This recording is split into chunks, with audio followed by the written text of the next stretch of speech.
السلام علیکم ورحمت الله.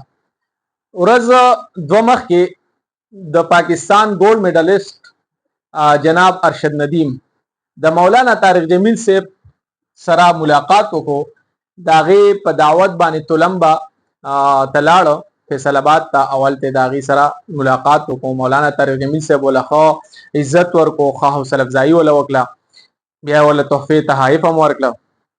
نو اوس کسان دلته اعتراض کوي چې مولانا طارق جمیل صاحب ته دا کس کارېده ارشد ندیم او دا یې راوغوښتو، دې له اکرام عزت افزایي حوصله افزایي وکړه، خو د حافظ قرآن هغه فرست پوزیشن ورته نه ښکارېدو کوم چې هغه یو څو ورځې مخکې په عالمي سطح باندې اخیستی و او هلته یو قسم له ګولډ میډل حاصل کړی و.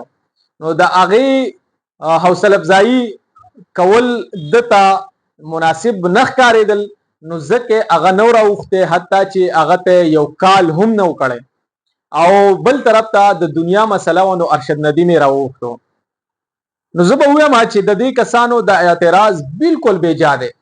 د هغې وجه دا ده چې مولانا طارق جمیل صاحب یو مبلغ دی، هغه داعی دی، د هغه کار دعوت دی.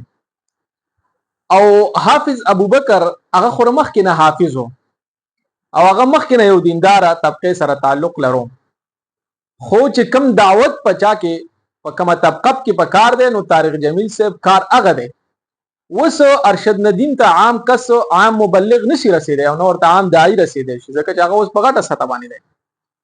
نو مولانا طارق جمیل صاحب څه کار وکړو چې دغه یې راوغوښتو او هغه سره یو قسم ملاقات حوصله افزایي وکړه، یعنې ځان پرې رانږدې ځکه کو چې هغه ریونډ ته تللی و، یعنې د مخکې نه یو قسم له هغه د دغه دعوت تبلیغ سره وابسته دی.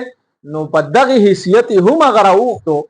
بل دا چې د هغه سره هر څوک ملاقات او په دغه دعوت په حیثیت سره ملاقات نشي کولی. نو چې نشي کولی، نو مولانا طارق جمیل صاحب دغه کار دی او هغه خپل کار وکړو.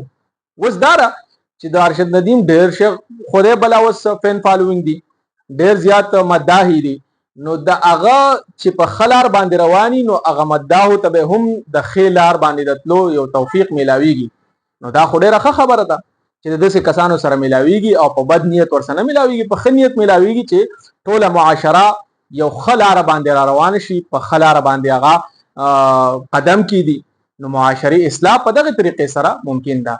نو په هر شي کې چې دی هغه چینجی راایستل دا مناسب خبره نه. په هر شي کې اعتراض کول، تنقید کول دا مناسب خبره نه.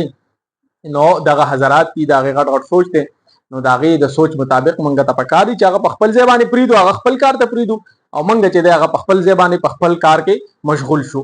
په هر چا باندې بیجا تنقید نه دي کول پکار. نو انشاءالله معاشره به هغه ډېر زر ټیک شي.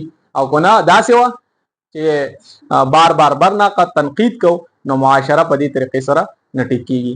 الله دې موږ ټولو ته د خپل ځان د اصلاح توفیق او بیا د نورو د اصلاح توفیق راکړي. واخر دعوانا الحمدلله رب العالمین.